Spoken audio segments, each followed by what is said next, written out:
Welcome to అమ్మ చేతి వంటలు.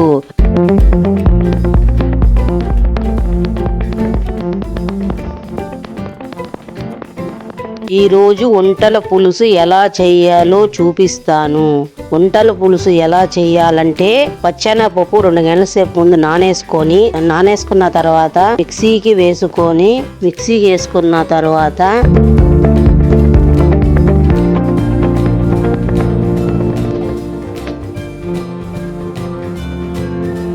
తర్వాత ఆనియన్స్, పచ్చిమిరపకాయలు, కొత్తిమీర, కరివేపాకు వేసుకొని పక్కన పెట్టుకున్న తర్వాత చింతపండు, టమాటా పిసికి పక్కన పెట్టుకొని దానిలో ఉప్పు, కారము, పసుపు వేసి పక్కన పెట్టుకోవాలి.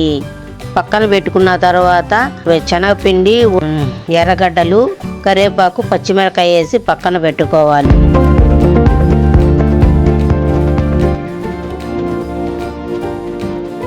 తిరగమాత పెట్టుకొని జావాలు, జీలకర్ర, ఎర్రగడ్డ, మెంతులు వేసుకొని తిరగమాత పెట్టుకున్న తర్వాత కాసేపు బాగా ఎర్రగా యాగనిచ్చిన తర్వాత చింతపండు పులుసులో ఉప్పు, పసుపు, ధనియాల పొడి అన్ని వేసుకొని పక్కన పెట్టుకున్న తర్వాత చింతపండు పులుసులో ఉప్పు, కారము, పసుపు, ధనియాల పొడి వేసుకొని పక్కన పెట్టుకున్న తర్వాత నూనె పోసుకొని ఆవాలు, జీలకర్ర, మెంతులు, గడ్డ వేసుకొని వేయించుకోవాలి. బ్రౌన్ గా యాగనిచ్చి ఉప్పు, కారం వేసుకున్న పులుసు పోయాలి. పులుసు పోసిన తర్వాత బాగా ఉడకనిచ్చాలి. ఒక 15 నిమిషాలు ఉడకనిచ్చిన తర్వాత ఉండలు ఒక్కోటి చిన్నగా సన్న మంట మీద వేసుకోవాలి.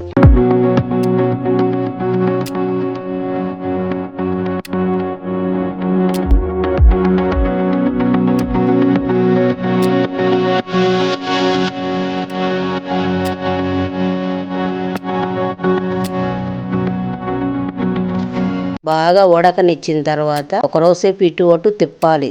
తిప్పిన తర్వాత ఉడికిందా లేదో చూసేదానికి చెక్ చేసుకోవాలి. బాగా మెత్తగా ఉడికిన తర్వాత ఉండలు బాగా పైకి లేసినప్పుడు ఉండలు ఉడికిపోయినట్టు లెక్క.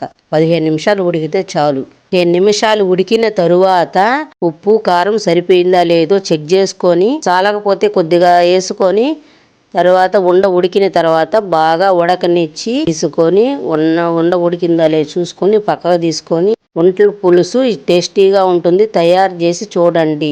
ఇది తిన్నారంటే మళ్ళీ మర్చిపోలేరు. వేడి అన్నంలో వంటల పులుసు వేసుకొని తినండి. సూపర్గా ఉంటుంది.